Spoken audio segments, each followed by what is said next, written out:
Domingo, festa da transfiguração do Senhor. O Senhor esteja convosco, Ele está no meio de nós. Proclamação do Evangelho de Jesus Cristo, segundo São Mateus. Glória a vós, Senhor.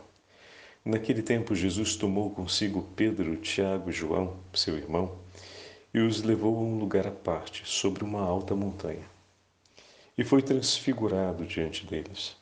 O seu rosto brilhou como o sol, e as suas roupas ficaram brancas como a luz. Nisto apareceram-lhes Moisés e Elias, conversando com Jesus. Então Pedro tomou a palavra e disse: Senhor, é bom ficarmos aqui. Se queres, vou fazer aqui 3 tendas, uma para ti, outra para Moisés e outra para Elias. Pedro ainda estava falando quando uma nuvem luminosa os cobriu com sua sombra. E da nuvem uma voz dizia: Este é o meu Filho amado, no qual eu pus todo o meu agrado. Escutai-o. Quando ouviram isto, os discípulos ficaram muito assustados e caíram com o rosto em terra. Jesus se aproximou, tocou neles e disse: Levantai-vos e não tenhas medo. Os discípulos ergueram os olhos e não viram mais ninguém, a não ser somente Jesus. Quando desciam da montanha, Jesus ordenou-lhes: Não conteis a ninguém esta visão, até que o Filho do Homem tenha ressuscitado dos mortos. Palavra da salvação. Glória a vós, Senhor. Domingo, festa da transfiguração do Senhor, em nome do Pai, do Filho e do Espírito Santo. Amém. Queridos irmãos e irmãs, neste ano, o 18º domingo do tempo comum dá lugar à festa da transfiguração do Senhor. Eu procurei algumas fontes para consultar a razão da data do dia 6 de agosto. E as fontes que tive a oportunidade de encontrar marcam alguns elementos que são bem significativos ao longo da história, né? Sabemos que muitas vezes as datas das celebrações litúrgicas, elas sofrem mudanças. Então, fui procurar entender um pouquinho mais o acontecimento da data no dia 6 de agosto. E encontrei alguns elementos que são interessantes para a gente partilhar antes de começarmos a nossa meditação do Evangelho de hoje.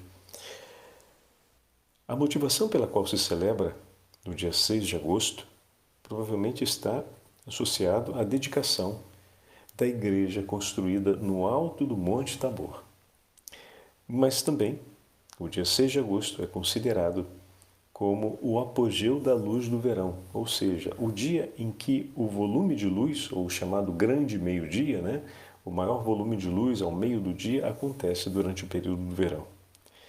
Também por estar 40 dias antes da festa da exaltação da Santa Cruz, porque acredita-se que a transfiguração do Senhor tem acontecido 40 dias, a transfiguração do Senhor no alto do Monte Tabor, 40 dias antes da sua paixão, da sua crucifixão, ou seja, 40 dias antes da Sexta-feira Santa. Então, essas são algumas tradições que ao longo do tempo foram marcando a data do dia 6. Na tradição histórica do povo bíblico, esse dia, o 6 de agosto, era o dia em que os frutos da estação eram abençoados no altar do Senhor, algumas vezes simbolizados pela porção das uvas que eram levadas. Mas sendo de origem palestina, a festa da transfiguração do Senhor também se estendeu às igrejas da Armênia, da Síria. E posteriormente, essa mesma festa, então ela é uma festa que começa na região da Palestina, onde se encontra o Monte Tabor, e onde se encontram as tradições antigas palestinenses, que recuperam esses elementos que têm uma raiz bíblica, né? Como nós falamos, a relação com a Sexta-feira Santa, a ideia dos 40 dias, do percurso entre a manifestação do Senhor, que revela a sua glória, e o acontecimento da paixão, né?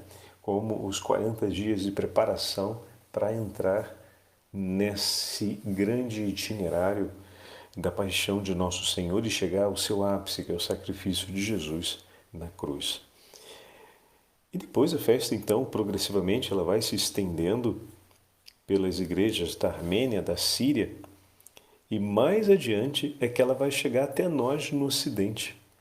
E foi definitivamente introduzida no calendário oriental no ano de 1400, ocidental, perdão, no nosso calendário, no ano de 1457, pelo Papa Calixto II. Mas se nós olharmos a liturgia das horas, bom, a gente está falando do calendário do Ocidente, né? Então, na liturgia das horas hoje, deixa eu pegar aqui rapidinho, só um instante que saltou, voltou. Pronto, agora já estou de novo aqui com o texto nas mãos. Vamos dar uma olhadinha aqui rápido. O texto que nós temos é de Atanásio Sinaíta. Então temos um texto aqui do Oriente. E no Oriente nós estamos vendo já um sermão no 7º século de Anastásio Sinaíta, bispo. Então, hoje a Liturgia das Horas nos mostra um autor do 7º século escrevendo a respeito da grande festa da transfiguração do Senhor. Uma marca importante na iconografia é que uma das primeiras representações iconográficas que um artista desenvolve é, como o seu marco de introdução à iconografia, é a transfiguração do Senhor no Monte Tabor. Bom, hoje o Santo Evangelho nos leva para o 17º capítulo de Mateus. Então estamos no Evangelho de São Mateus e São Mateus narra para a gente, no 17º capítulo, a transfiguração do Senhor. Os discípulos estão seguindo com Jesus e o seguimento de Jesus vai agora dar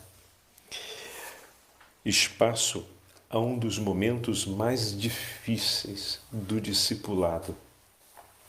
Seguir Jesus que prega com autoridade, seguir Jesus que cura os enfermos, seguir Jesus que multiplica o pão, seguir Jesus que cura os cegos, seguir Jesus que ressuscita os mortos, seguir Jesus que coloca os fariseus em seu justo lugar, que defende a justiça, seguir o Senhor que anuncia a paz, tem um nível de exigência.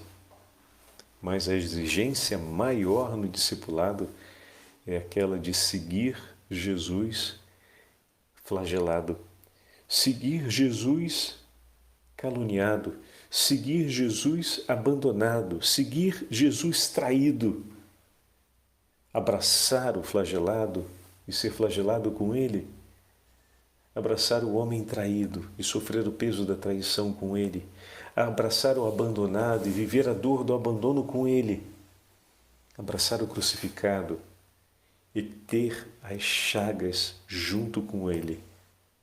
Essa é a passagem mais dura e difícil do discipulado do Senhor. Permanecer unido a Ele num vínculo de obediência e entrega total até o fim. Esse tempo se aproxima. Esse momento está próximo. E o Senhor, querendo seus discípulos junto de si, chama Pedro, Tiago e João e sobe com eles ao monte. Hoje a nossa meditação vai focar sobre esses três personagens principais: Jesus e seu gesto, depois a atitude dos apóstolos representada em Pedro e a atitude do Pai. Jesus chama seus apóstolos para junto de si e vai manifestar a eles a sua glória. Dessa forma, entrega para eles a certeza do cumprimento das promessas. Antecipadamente, eles vão ver a glória do Senhor. A glória daquele que declarou que quem permanecer com ele até o fim encontrará a vida. O Senhor há de manifestar aos seus discípulos um testemunho sem equívocos a respeito da sua divindade. Naquele momento ele poderia ter chamado os 12. A gente pergunta, mas por que ele não chamou os 12 para junto de si? E foi chamar justamente aqueles 3. Porque Deus tem o seu modo de agir, meu irmão. Um testemunho claro, forte e eloquente. Uma pessoa que participou intimamente de um encontro com Cristo fica de tal forma marcado por Ele que quando ela anuncia a sua experiência, nós sentimos a presença do próprio Deus. Vocês já pararam que a segunda leitura é o testemunho de São Pedro a respeito desse dia da transfiguração? Pois é. Uma das nossas grandes tentações é querer que Deus faça tudo do jeito que a gente espera. Querer que Ele tenha que demonstrar tudo com clareza e falar conosco. E o Senhor muitas vezes não age desse modo. Ele se revela e transforma a alma do teu irmão de maneira que se torne visível a presença dele. Quantas vezes nós já acompanhamos o testemunho de um irmão, de uma irmã nossa, que de fato foi transformado pela presença de Deus, que viveu uma experiência profunda do amor e da misericórdia de Deus, que isso ficou impressionado, estampado, marcado, impresso na sua alma, no seu modo de vida, de maneira que quando nós o vemos e vemos o seu testemunho, nós não temos dúvidas de que Jesus está ali.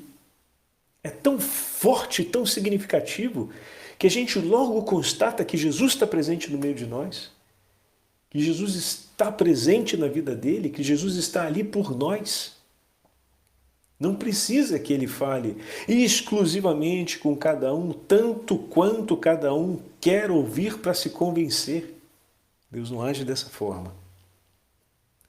Deus escolheu aqueles três para que eles fossem um testemunho sem equívocos para os seus irmãos. Deus escolheu aqueles três para marcar de tal forma com essa experiência a alma de cada um deles e deixar um sinal tão vivo de sua presença que fosse possível, olhando para eles, perceber que Deus transformou as suas vidas.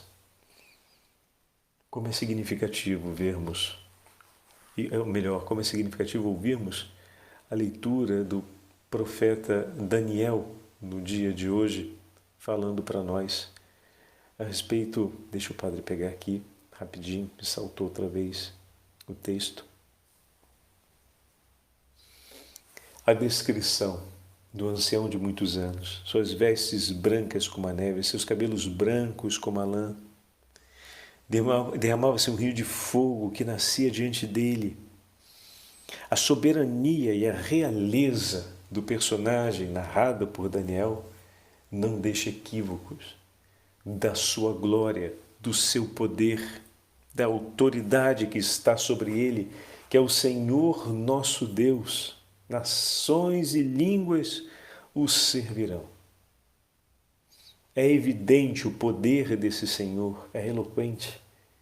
Assim como quando Pedro prega às multidões, todos percebem os sinais da glória desse Senhor soberano presente sobre a vida do apóstolo. Assim como se manifestou a glória do Senhor na vida dos apóstolos, antes que eles descessem na ordinariedade da vida para seguir o caminho da paixão, mas eles seguiam o caminho da paixão marcados pela evidência da glória de Deus. O Senhor, verdadeiramente Deus, verdadeiramente homem, glorioso, segue com eles na ordinariedade da vida rumo à paixão. Toda essa glória narrada no 7º capítulo do profeta Daniel está ali presente. O Senhor manifestou a eles antes de seguir o caminho da paixão, o caminho da entrega, o caminho da obediência ao Pai, o caminho da renúncia. Ele tinha o poder de esmagar os maus e os seus inimigos, mas ele se une de tal forma a cada um de nós para nos arrancar das mãos da morte e, obedecendo em tudo ao Pai, se entrega pela nossa salvação. preço e penhor do nosso resgate, da nossa vida. Esse é o caminho que o Senhor quer, através do qual o Senhor quer conduzir os seus discípulos e vai conduzi-los, mas para que eles estejam prontos a suportar tudo aquilo que venha, o Senhor lhes concede uma consolação. Além de ser uma revelação, também é um ato de consolação. Pedro imediatamente tem o desejo de permanecer ali. E não seria para menos, meus irmãos, ao vermos os sinais da presença de Deus, nós sempre renovamos o nosso desejo pelo céu. Temos, é bem verdade, o risco de cair na desgraça que caiu o rei Herodes, como falávamos, alguns dias atrás, a respeito do testemunho que Mateus dá. Herodíades fez o que fez, não temia Deus, nem menos Herodes temia a Deus e terminou na desgraça que terminou. Porém, não são todos como Herodes, que vê os sinais de Deus e despreza.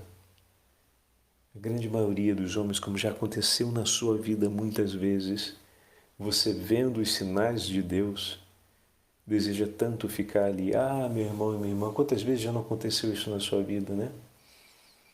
De você vir num retiro espiritual, de você vir numa missa, você sentir uma paz interior tão grande, você sentir uma presença de Deus tão grande que você deseja que aquilo dali nunca mais acabe. Mas acontece que a vida não é assim. O Senhor nos dá um tempo de grande consolação antes do tempo de grandes provações. A consolação foi oferecida em favor dos discípulos para que eles pudessem perseverar. Deus nos concede inúmeras consolações para que nós possamos nos preparar para o tempo de prova. E não foi diferente. A gente precisa se lembrar mais do texto da Transfiguração. Quando a gente começa a rezar e encontra uma consolação de Deus, a gente acredita que a consolação é o ponto final. Se chegou a consolação é porque agora vai tudo estar resolvido. Se começam a vir sofrimentos, perseguições, renúncias a serem feitas e dores, a gente começa a achar que deu um bug, que alguma coisa não está funcionando, que Deus errou no cálculo, ou então que tem algum problema. Como assim? Agora que eu estou rezando mais, está acontecendo isso tudo? Bom, recorda-te, nós vamos, esse é um tempo de exílio, é um tempo de batalha, não é um tempo de paz. A gente caminha rumo a Jerusalém Celeste, onde será de fato o tempo da paz. Para chegar lá, precisamos atravessar o vale de lágrimas. E o Senhor é por nós, Ele vem ao nosso encontro e nos dá os momentos de consolação para que nós possamos ver claramente o testemunho da sua glória acontecendo no meio de nós e a Santa Eucaristia, a Santa Missa Dominical. Não se esqueçam, cada vez que a gente vai à Santa Missa é como se subíssemos o Monte Tabor e ali nós vemos a glória do Senhor, que se entrega por nós como alimento. Pedro desejou ficar na presença do Senhor, mas não teve essa possibilidade. Enquanto ele ainda falava, aconteceu a manifestação do Pai, a declaração do Pai, nós vamos falar dela já já, e quando eles levantam a cabeça já tinha passado tudo. Entretanto, o Senhor permanece nos tabernáculos, nos sacrários das nossas igrejas e se deixa tocar e ser recebido por nós a cada Santa Missa na Eucaristia. No momento em que você faz a comunhão, nunca deixe de receber a Santa Eucaristia. Prepare-se sempre, se for preciso, confessar-se 2 vezes na semana porque incorreu outra vez em grave pecado. Lute pela sua comunhão. Lute para poder receber sempre Jesus na Eucaristia. Se arrependa, faz penitência, se afasta do mal, vai buscar o sacramento da confissão, mas não deixe escapar a chance de receber teu Senhor. Pedro viu uma fagulhinha da glória de Cristo, porque ali foi só um flash, e ele já desejou fazer a tenda e ficar ali. E você, meu irmão, minha irmã, que recebe todo domingo a Santa Eucaristia, que pode receber a Santa Eucaristia todo domingo, ou toda a Santa Missa, né? Mas falando particularmente do domingo, o que vai te levar a deixar essa grande graça que está ali, você pode permanecer junto com Ele, mas para isso é preciso que você se prepare, né? Não é a terra do faz quem quer, não funciona desse jeito e alto lá, porque o sacrilégio e a profanação das coisas sagradas são os piores pecados que nós podemos cometer contra a religião, e isso deve ser detestado por nós severamente. Por isso a igreja nos dá todos os meios para que a gente busque a reconciliação e busque preparar o nosso coração para esse momento único de encontro com o Senhor. Pedro queria montar uma tenda para o Senhor, e o Senhor vem fazer do nosso coração a tenda da sua habitação. Já pensou nisso? A cada vez que você comunga, você se torna templo do Senhor, porque Ele vem habitar com o seu corpo e sangue. Nós já somos templos vivos do Espírito Santo, mas na Santa Eucaristia nós somos alimentados, nós recebemos o Senhor como alimento, e Ele mesmo, nas espécies eucarísticas, vem habitar em nós. Pedro queria construir uma tenda, e o Senhor, a cada Santa Missa, vem fazer do teu coração, da tua alma, o lugar do seu repouso, a tenda da sua intimidade. E a gente vai abrir mão disso com tanta facilidade, com tanta banalidade? Não, meu irmão, combata. Empenha-te de todo o teu coração, mas não deixe essa oportunidade, essa grande graça de estar em comunhão com o teu Senhor a cada domingo no sacramento da Eucaristia escapar da sua vida. Pedro desejou e não pôde naquele momento. A nós foi dado a graça a cada semana de renovar esse mistério de uma forma muito maior, em que o Senhor escolhe vir habitar entre nós. Mas que tenda vamos oferecer para Ele? Uma tenda que não é digna nem mesmo de se habitar. O pior dos animais, o mais sujo dos animais, não, a gente precisa oferecer uma tenda que lhe seja digna. Por isso nos confiamos às mãos da Virgem Maria, para que ela possa cuidar desse templo que somos nós, para que ela possa colocar e zelar em nosso favor por todas as graças espirituais, para que nenhuma delas se perca, a fim de que essa tenda seja cheirosa, harmoniosa, limpa, ordenada, agradável, aconchegante, humildemente digna de poder receber a presença do Senhor. Digna porque as mãos de Maria cuidou dela e preparou segundo o agrado de seu Filho. Olha que lindo! E a gente tem a chance, porque nos foi entregue a graça do Santo Terço, a pequena coroa, o ofício da Imaculada, tantos dons de vida de oração, de vida espiritual, para pelas mãos de Maria desejarmos sempre buscar os sacramentos e as graças espirituais que da parte de Deus, através da Igreja, nos são oferecidas, para que esse encontro de amor aconteça a cada domingo. Busca, persegue, deseja, como o apóstolo desejou. Moisés não conseguiu ter tantas graças como nós temos e buscou Deus incessantemente. Elias não teve tantas graças como nós temos e recebeu o título de homem de Deus, o mais alto título entre os profetas do Antigo Testamento. Nós outro dia ouvimos de João Batista, que viveu uma vida extremamente penitencial desde menino, para não perder nada. Ele que ficou cheio do Espírito Santo ainda no ventre de sua mãe, escolheu viver desde menino uma vida penitencial para não perder nada, não arriscar de perder a mínima fagulha que fosse de toda a graça e de todo o bem que o Senhor lhe havia concedido. Olha o zelo de amor de São João Batista, de escolher voluntariamente o caminho da penitência para não perder a intimidade com seu Senhor, e o precedeu com o seu martírio na entrega de amor. Olha que lindo! Olhe os grandes testemunhos da vida dos santos para que inspire o teu coração a não sentir medo de desejar ser santo e de empreender os atos necessários para esse itinerário.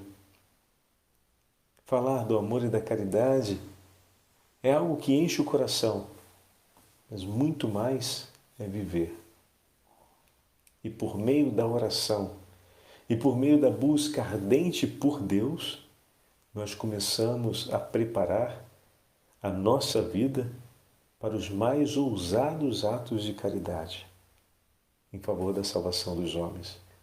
Porque a caridade não é só um bem, pelo bem enquanto tal. Não é? Do contrário, falaríamos da caridade cristã como um grande altruísmo, né? Pelo bem dos outros, pelo bem do mundo e coisa e tal. Não. É oferecer o que há de melhor, oferecer a própria vida que vem de Deus em favor do próximo e diante de toda a criação. É algo muito ousado e que só é possível para aqueles que têm um coração realmente estreito na amizade com Deus. E esses itinerários, isso tudo que falamos, é aquilo que nos leva a essa estreita amizade com o coração do nosso Senhor. E bom, o terceiro passo, como falávamos, é exatamente quando o Pai intervém. E agora o Pai nos mostra com clareza qual é o caminho a ser admitido. Eis meu filho muito amado, escutai. Pedro quer permanecer com ele. A forma de permanecer com ele é essa: ouvindo a sua palavra, guardando no coração e seguindo. Essa será a forma de estarem juntos. E será assim que, de fato, não construiremos a tenda, nos transformaremos na tenda do repouso de Deus. Pedro queria construir uma tenda, Deus queria fazer dele a tenda do seu repouso. Pedro queria oferecer um lugar para Jesus repousar, Jesus queria repousar em seu coração, em sua alma. Que esse grande testemunho do Pai, e que é ao mesmo tempo o chamado para cada um de nós, seja uma motivação fortíssima. Olha o que o Senhor fez, olha o que Ele disse, olha o que Pedro cumpriu.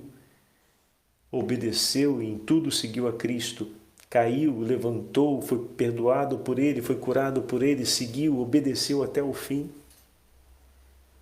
E o Senhor habitou em sua alma e Ele em eterno habitou nos céus, junto com Cristo.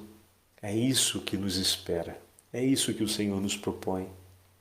Que nós venhamos a desejar e a guardar as palavras do Pai com firmeza em nosso coração, para que, escutando Cristo, possamos seguir agora e por toda a eternidade. Amém. O Senhor esteja convosco, Ele está no meio de nós. Pela intercessão dos santos apóstolos de Cristo, pela intercessão da Beatíssima Virgem Maria e de São José e São Miguel Arcanjo, abençoe-vos o Deus Todo-Poderoso, Pai, Filho e Espírito Santo. Amém.